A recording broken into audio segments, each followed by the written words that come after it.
The snow hit the window like static from a dead channel, and that's when I heard it 3 knocks, soft but urgent, the kind that come from someone who doesn't have the strength left to bang harder. I set down my coffee. I wasn't expecting anyone on Christmas Eve, not out here, not in weather like this. When I opened that door and saw my sister standing in the storm with her daughter wrapped against her chest, both of them shaking, both of them soaked to the bone, something in me went cold in a way the weather never could. I didn't know yet what had happened to her.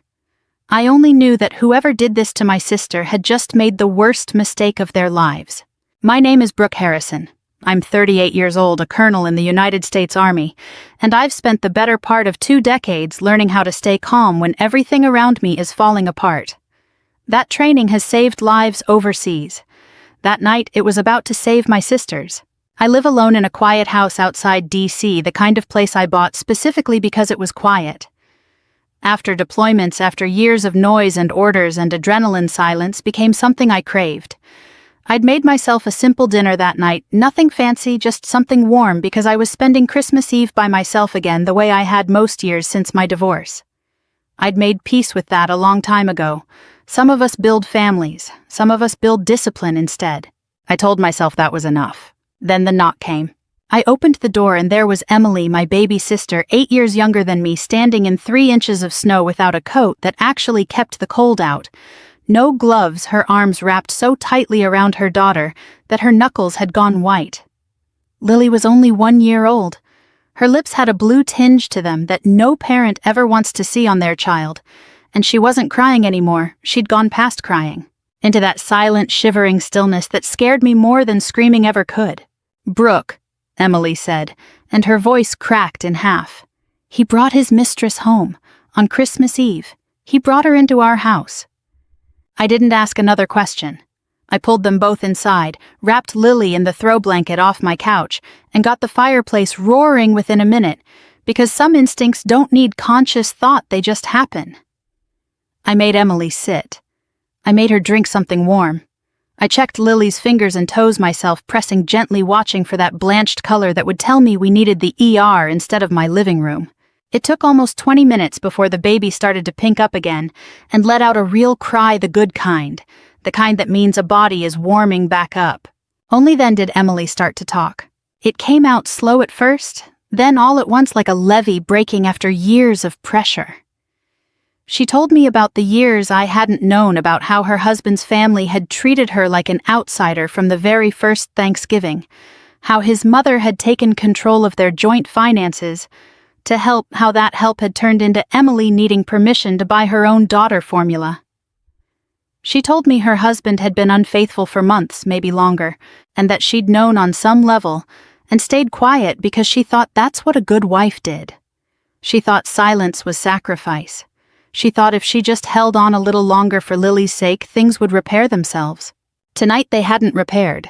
Tonight they'd shattered completely. She told me his mistress had walked into their house like she belonged there, taken off her coat in the front hallway, like she'd done it 100 times before, and Emily's mother-in-law had helped pack Emily's clothes into trash bags, while her husband stood by and said nothing. They didn't let her take the car. They didn't let her take her purse. They didn't even let her grab the diaper bag with the formula in it. They opened the door and put a woman and a 1-year-old baby out into a snowstorm on Christmas Eve, and then they locked the door behind them. I sat with that for a long moment, watching my niece finally fall asleep against her mother's shoulder, her small chest rising and falling in that fragile, trusting rhythm that babies have when they don't yet know the world can be cruel. I thought about every training I'd ever had on managing crisis, on keeping my voice level when everything in me wanted to scream. I used every bit of it right then, because I understood something in that moment that I don't think Emily fully understood yet herself. This wasn't a marriage falling apart. People's marriages fall apart every day, and it's sad, and it's private, and it's nobody's business but theirs. This was cruelty.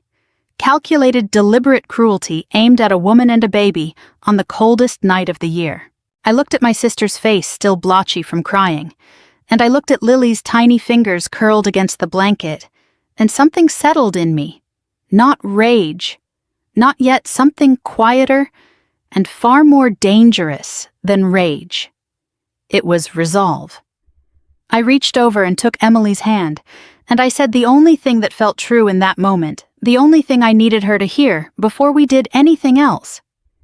They picked the wrong family. Outside, the snow kept falling steady and silent, covering the tracks of the car that had driven her here.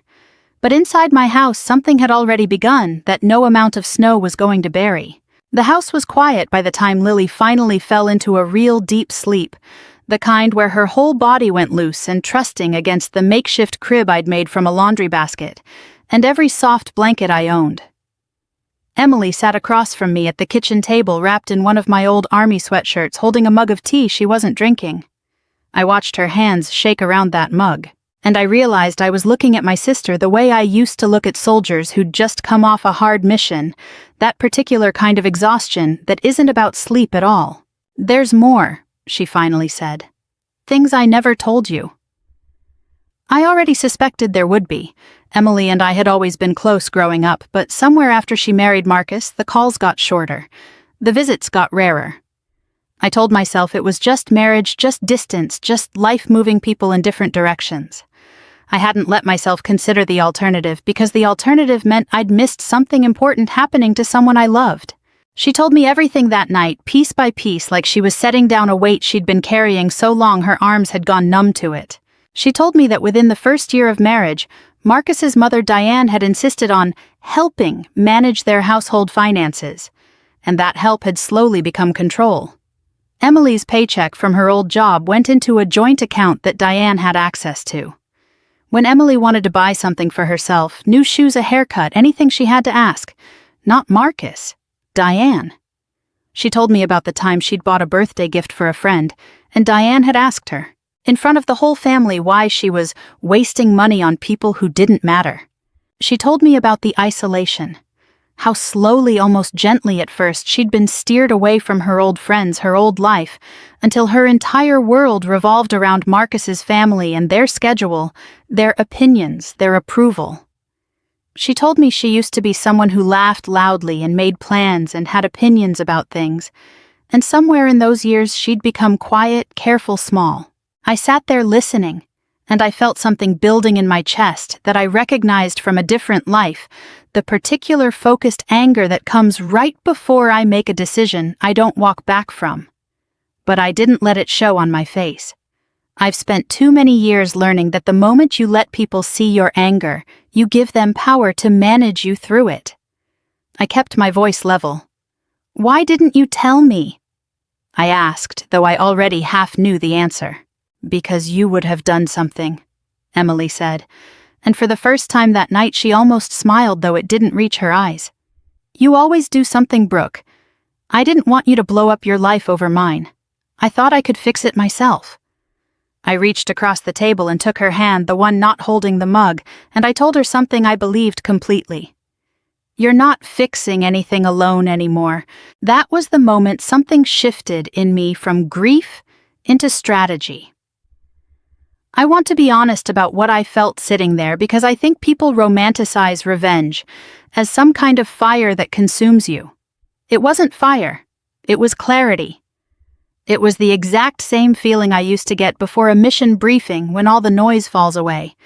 And what's left is just the plan, clean and quiet and absolute. I picked up my phone that night at nearly 1 a.m, and I started making calls the next day that I hadn't made in years, not out of anger, but out of precision. I called Daniel Reyes, a family law attorney I'd worked with years before on a case for a fellow officer, a man who didn't flinch at ugly details and didn't waste time on sympathy when what people needed was action. I called a private investigator named Trevor Wu, someone I trusted from a security consulting job I'd done after retirement research. Someone thorough and quiet and very, very good at finding what people thought they'd hidden. I called a forensic CPA, a woman named Patricia Alvarez, who had a reputation for finding money that families like Marcus's thought was buried deep enough to never surface again. I wasn't calling them for revenge. I want to be clear about that, even now looking back. I was calling them because my sister had been quietly stripped of her power for years, and the only way to give it back to her permanently was to understand exactly what had been taken and exactly how. While I made those calls, Marcus's family carried on like nothing had happened. Emily showed me the Facebook post 2 days after Christmas. Diane's smiling face at the head of the dinner table, string lights glowing behind her Marcus's arm, around the woman who used to sit in Emily's chair. The caption read something about family being everything during the holidays. 43 likes, comments about how lovely they all looked. They genuinely believed that Emily would come crawling back within the week, apologetic, desperate, alone. They believed the cold and the shame and the lack of money would bring her to their door begging for forgiveness for a sin she never committed. Emily read the comments with her jaw-tight, tears standing in her eyes but not falling. "They think I'm going back," she said quietly. I looked at my sister at the new hardness settling behind her eyes, the first sign of the woman she used to be before they wore her down. "No," I told her. "They're coming to us." 3 days later, my phone rang. It was Daniel. "Brooke," he said, and something in his voice told me this was only the beginning. "There's some things you need to see." I met Daniel Reyes at his office 2 days after New Year's, a small conference room with law books that looked like they'd actually been read, not just displayed. He had a manila folder in front of him that looked thin, almost unremarkable, but the look on his face told me not to underestimate what was inside it. "I want to start with the money," he said, "because that's usually where people like this get sloppy." Trevor Wu had been busy in the background for a week and a half, and Patricia Alvarez even longer, and between the two of them what they'd built wasn't just a picture of a bad marriage. It was a picture of a family that had spent years assuming no one would ever look closely enough to catch them. Marcus, it turned out, had opened a separate account almost 2 years earlier. One Emily never knew existed. Funded quietly through transfers, skimmed off their joint savings a little at a time, never enough in one transaction to draw attention, but enough over 2 years to add up to almost $40,000. Patricia found hotel charges, jewelry purchases, a weekend trip to Charleston, that Emily remembered Marcus telling her was a work conference. None of it had ever touched their shared bank statements in a way Emily would have seen, because Diane had set up the household accounts years earlier specifically so that Emily received only summary printouts, never full statements. That detail sat with me for a long moment. It hadn't been carelessness. It had been architecture. Someone had built a system brick by brick designed specifically to keep my sister blind to her own life. Then there was Diane.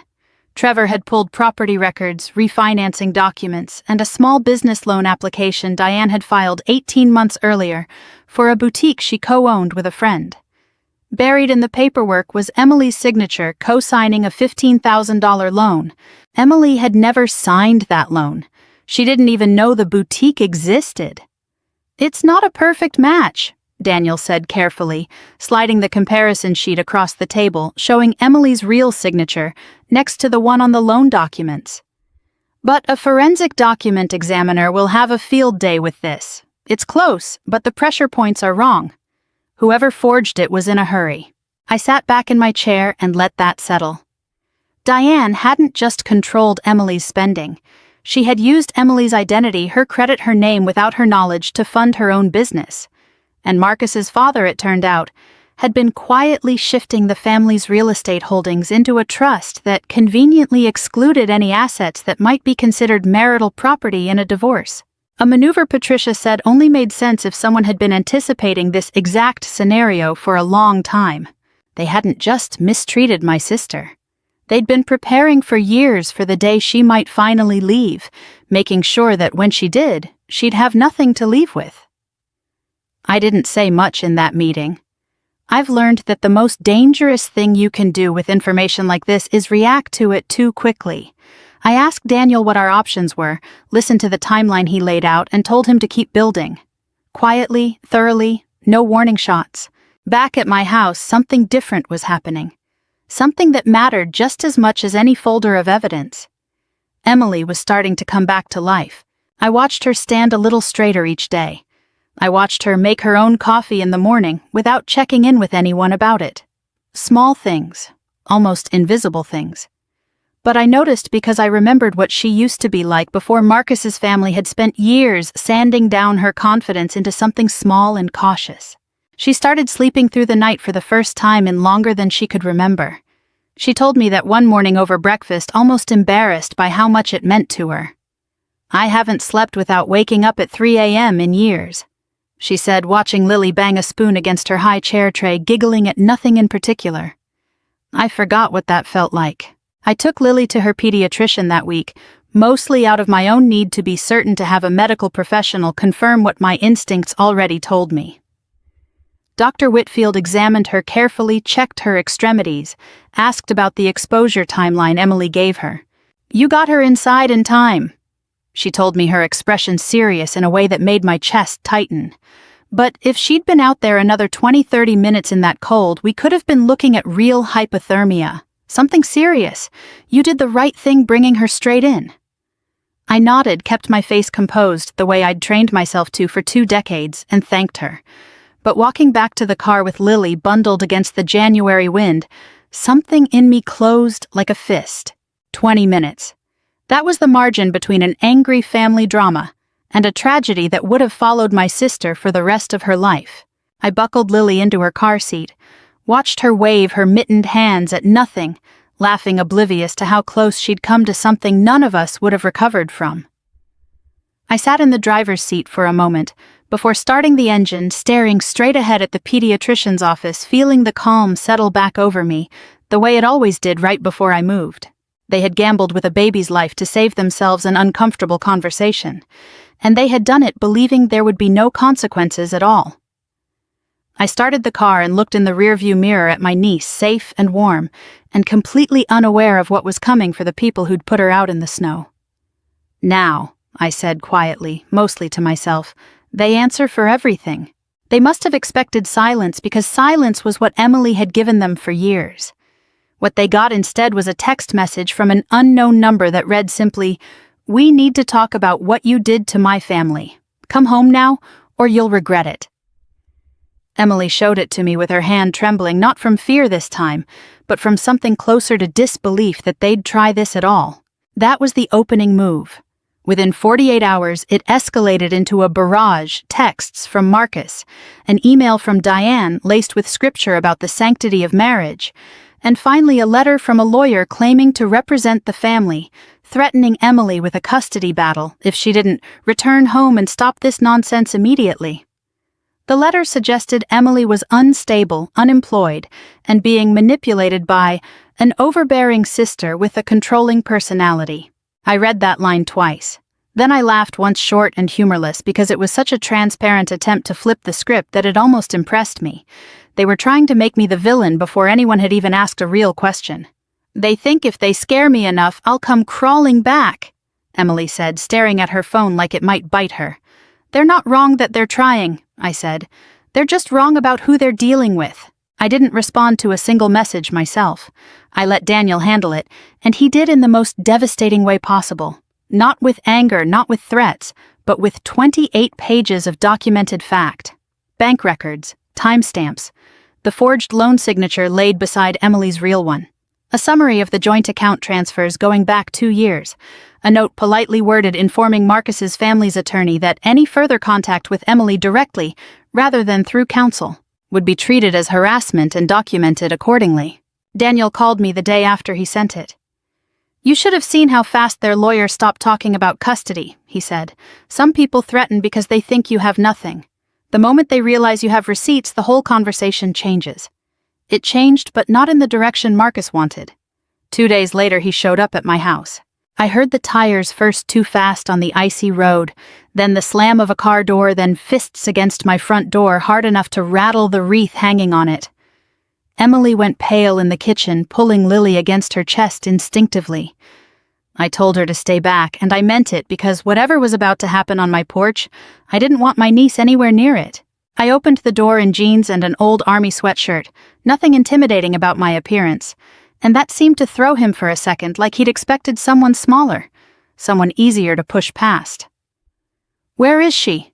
Marcus said, his voice too loud for the quiet street, his breath fogging in the cold. "I want to see my daughter." "She's not here for you," I said, and I kept my voice level, almost bored, because I'd learned a long time ago that calm unsettles people who are looking for a fight far more than shouting ever could. This isn't your business, Brooke. This is between me and my wife. You made it my business the night you put her out in a snowstorm with your daughter.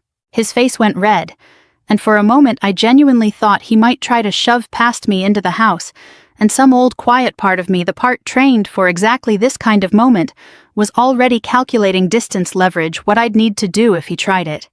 He took one step forward. "Leave," I said. Just that, one word, flat and final. He laughed an ugly sound and reached for the door frame like he intended to force his way in anyway. That was the exact moment 2 patrol cars pulled up along the curb lights, silent but unmistakable, because I'd called the non-emergency line the second I heard his car speeding down my street, recognizing the make from the family Christmas photos Emily had shown me. The officers were calm professional, the kind of calm that comes from doing this exact scenario 100 times before. They separated us, asked questions, took statements. My doorbell camera had caught the whole thing. His fist against the door, his raised voice, his attempt to force entry into a private residence where a restraining order request was already conveniently in process. He was cited for disorderly conduct and criminal trespass that night, standing in my driveway under the porch light with his expensive coat and his furious, humiliated face, while a neighbor 2 houses down watched from her window with her phone very obviously recording. Emily stood in the hallway afterward, Lily asleep against her shoulder, watching the patrol cars pull away through the front window. Her face had a stillness to it I hadn't seen since before that Christmas Eve knock, something settling into place behind her eyes. "I don't want him back," she said, quiet but absolutely certain, the words coming out like she'd finally set down something she'd been carrying too long. I don't think I ever really did. I think I just didn't know how to stop being afraid of what would happen if I left. I put my arm around her shoulders, feeling how much lighter she seemed already, even after everything. "You're not afraid anymore," I said. "And you're never going back to being." Outside the porch, light caught the fresh snow starting to fall again, quiet, steady, nothing like the storm of that first night. Marcus's taillights disappeared down the street, and for the first time I let myself believe that the next time we saw each other, it would be somewhere with a judge between us and receipts instead of threats. The courtroom on the 3rd floor of the county courthouse smelled like old carpet, and coffee fluorescent lights humming overhead in that flat, indifferent way that makes everything feel smaller than it is. Marcus's family had hired David Kessler, a divorce attorney known around the county for winning cases that looked unwinnable, the kind of man who wore his confidence like cologne. Diane sat beside her son in a cream-colored suit, hair done, makeup soft and sympathetic. The picture of a grieving mother-in-law rather than a woman who'd forged a signature and helped throw a baby out into a snowstorm. I sat behind Emily with my hand on the back of her chair, close enough that she could feel me there without needing to look back and check. Kessler opened strong the way I expected he would. He painted Emily as fragile, unstable, a woman who had abandoned the marital home without provocation, who had a history of emotional volatility, who was now conveniently under the influence of an older sister with a controlling personality and a military background that made her, in his words, accustomed to giving orders and expecting obedience. He mentioned my rank like it was a character flaw. He suggested Emily hadn't worked in 3 years because she lacked ambition, not because Diane had insisted early in the marriage that Emily's place was at home. I felt Emily stiffen in front of me, her shoulders drawing up toward her ears, and I leaned forward just enough to murmur, "Let him talk. Talk is all he has left." When it was our turn, Daniel didn't raise his voice once. He didn't need to. He built the case the way you build a wall, 1 brick at a time, until there was no way around it and no way through it. He entered the bank records first, walking the judge through 2 years of quiet transfers from the joint account into the account Marcus thought no one would ever find. He entered the hotel charges, the jewelry purchases, the Charleston trip billed as a work conference that had no corresponding expense report from Marcus's employer. Patricia Alvarez took the stand and explained in the calm, precise language of someone who has done this 100 times, exactly how the money moved and where it ended up. Then came the loan documents.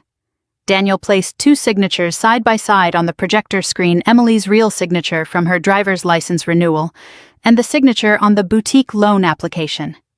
A forensic document examiner, A small, unassuming man named Harold Voss walked the courtroom through pressure points, stroke direction letter formation, explaining in methodical detail why the second signature was not in fact Emily's hand. I watched Diane's face during that testimony. The soft, grieving expression cracked for just a second, a flicker of panic quickly smoothed back over, but not quick enough. The judge noticed too. I saw her write something down.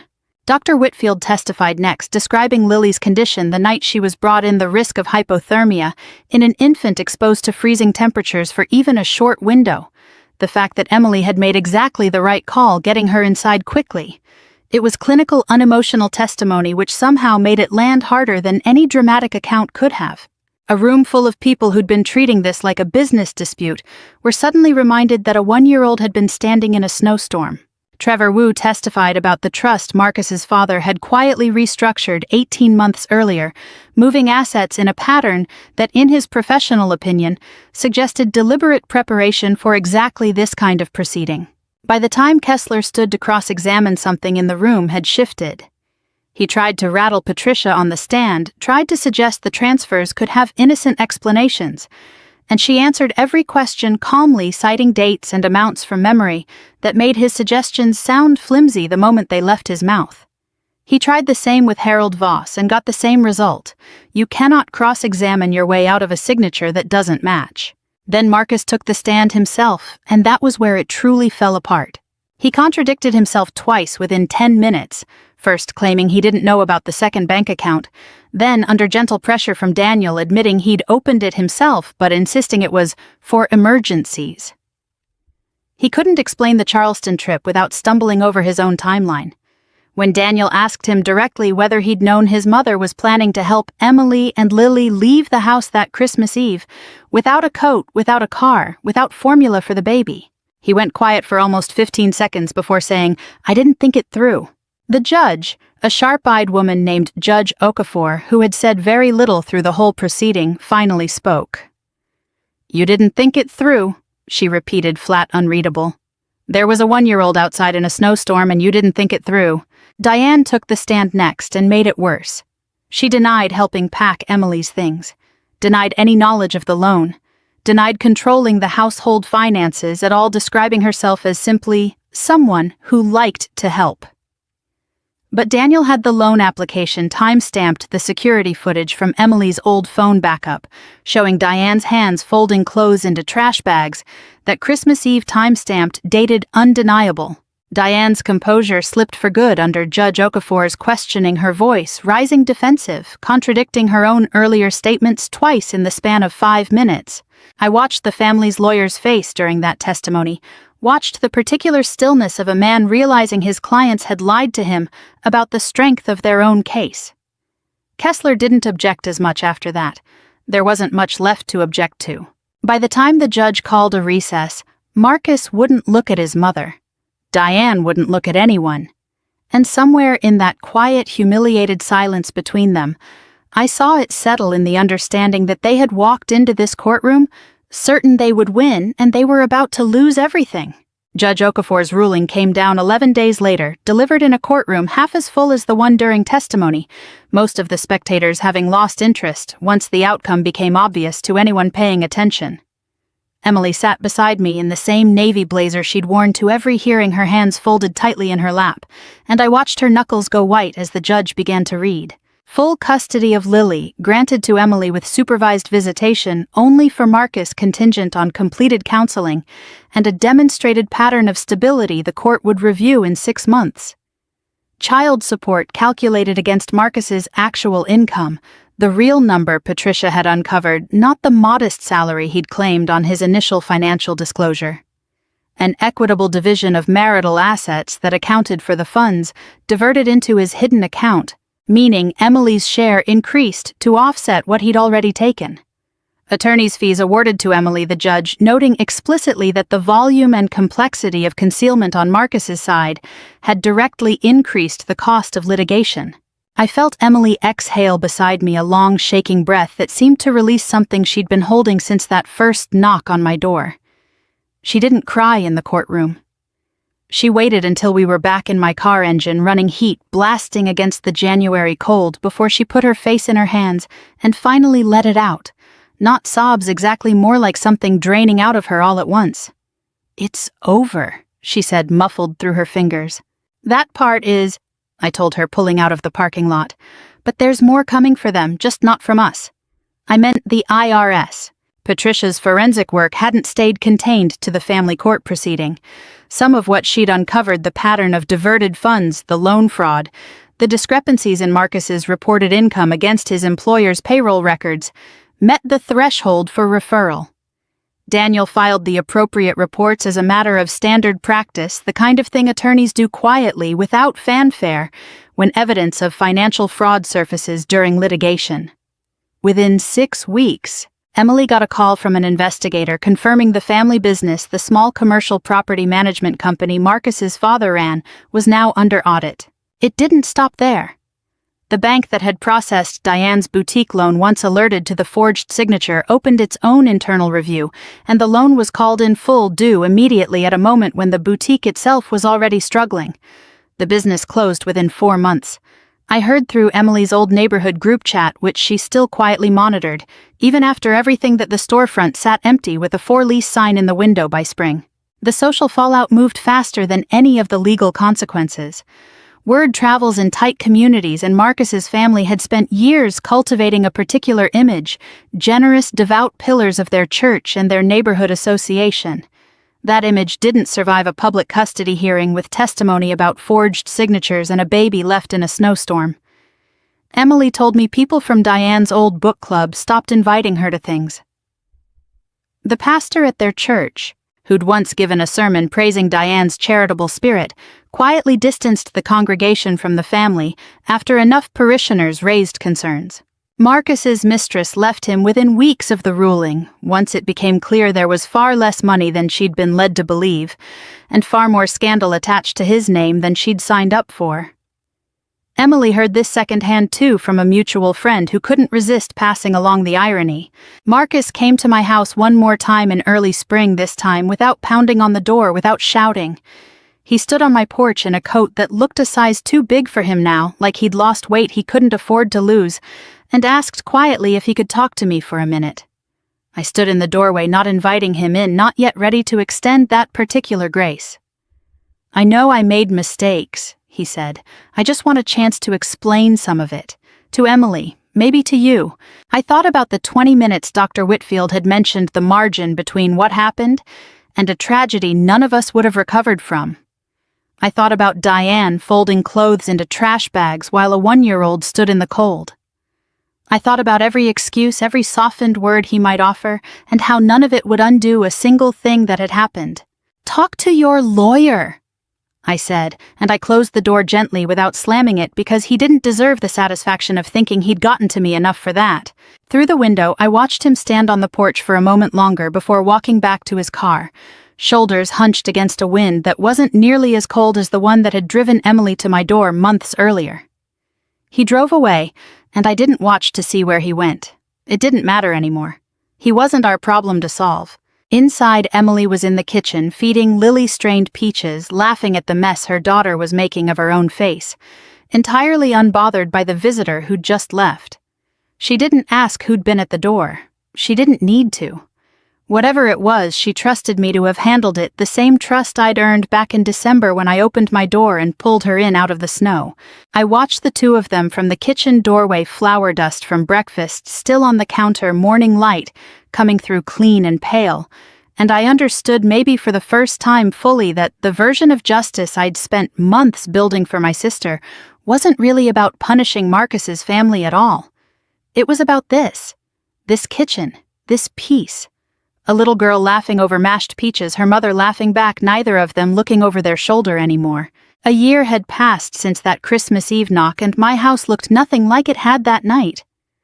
Lights wrapped the porch railing in warm gold. The tree in the living room stood a little crooked, because Lily had insisted on decorating the bottom third of it herself, ornaments clustered together at toddler height like a small, glittering traffic jam.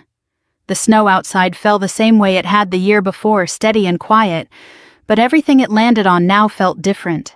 Emily walked into the kitchen wearing an apron dusted with flour, humming something under her breath, checking on a batch of sugar cookies she'd insisted on making from scratch this year, instead of buying the store kind like we used to. She had a job now, a real one, coordinating logistics for a regional healthcare nonprofit work she'd found on her own, applied for, on her own interviewed for, on her own 3 months after the ruling came down. She told me once early on that the first paycheck she deposited into an account with only her name on it felt like breathing after holding her breath for years without realizing it. Lily was 2 now, steady on her feet, currently attempting to climb onto the couch with the single-minded determination only a toddler can bring to furniture. She'd gained back every bit of the softness that cold night had nearly stolen from her cheeks, round and pink voice loud and constant, filling the house with a kind of noise I'd once thought I preferred without, back when silence felt like the safest thing I could offer myself. I knew better now. Some silences aren't peace. They're just absence waiting to be filled. I was still serving Colonel Harrison during the week, still handling briefings and readiness reports and everything the uniform required of me. But I'd restructured things where I could requested postings that kept me closer to home, traded some of what used to be exclusively mine for evenings like this one, watching my niece attempt to scale furniture while her mother iced cookies badly and laughed about it. I used to believe the biggest victory available to me was making sure people who hurt the ones I loved paid for it in full. I'd built an entire year around that belief, methodically, patiently, the way I'd been trained to build anything that mattered. And we had won in every measurable sense. Marcus lost nearly everything that made his old life recognizable. Diane's name carried a different weight now in every room she walked into. The consequences had been real, thorough, deserved. But sitting in my living room that second Christmas Eve, watching Lily finally conquer the couch cushion with a triumphant shriek, I understood something I hadn't fully grasped during all those months of depositions and courtroom testimony. The victory was never really about them. It was about this room, this noise, this particular ordinary kind of happiness that almost got taken from 2 people I loved, on a night I still sometimes see when I close my eyes. Emily came and sat beside me on the couch later that evening, once Lily had finally worn herself out and gone down for the night, the tree lights the only illumination left in the room. She handed me something small, wrapped carelessly in leftover wrapping paper, the kind of imperfect wrapping job that told me she'd done it herself, rather than having someone else handle it. Inside was a scarf, hand-knitted, slightly uneven in places, deep green with a few dropped stitches near one end that she hadn't bothered to hide. "I taught myself that first winter," she said, her voice quieter than it had been all evening. "After everything, I needed something to do with my hands that wasn't just surviving. This was the first thing I finished." I held it for a moment, feeling the uneven texture of it, thinking about everything those months had actually cost her to rebuild one small, deliberate choice at a time. "You didn't just save us that night," she said, watching the tree lights instead of me like it was easier to say this way. "You gave us our future." I didn't have a clever response to that. I just put my arm around her shoulders the way I had in my driveway the night the police cars pulled away, and we sat there together watching snow collect on the windowsill outside, listening to the house settle into that particular quiet that comes after a long day of good ordinary noise. Outside, the snow kept falling exactly the way it had fallen the year before, covering the same driveway, the same porch steps. But this time, no one stood shivering on the other side of that door. This time, everyone who needed to be warm was already inside. Some people think revenge means winning in a courtroom, watching someone else lose everything you believe they took from you. I understand that impulse. I lived inside it for months. But I've come to believe something quieter, something that took me the better part of a year of ordinary Tuesdays and school pickups and sugar cookies to fully understand. Sometimes the greatest revenge isn't destroying the people who hurt you. It's building a life so full of peace, love, and dignity that they can never take another thing from you. If this story meant something to you, I'd love to know where it found you tonight. Drop a comment and let me know what part of Brooke and Emily's story stayed with you the most. We've got so many more stories like this one waiting to be told, so subscribe if you don't want to miss the next one. Let's keep walking through these journeys together.